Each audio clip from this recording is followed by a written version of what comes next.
உலகன் தொலைக்காட்சி ஆசான் செந்தமிழ்ச்சி. பாராளுமன்றமே பாவையொன்றன் மேனியடி, யாராலும் எளிதாக இனி நுழைய முடியாது.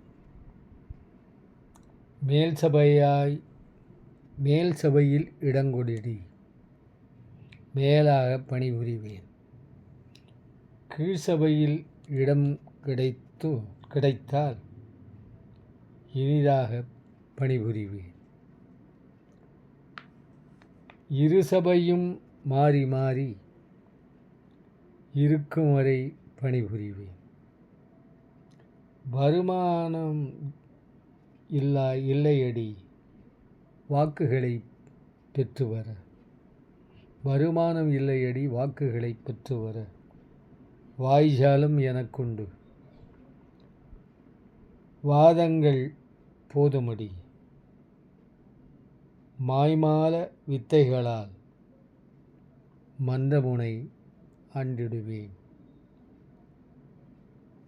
நன்றி, வணக்கம்.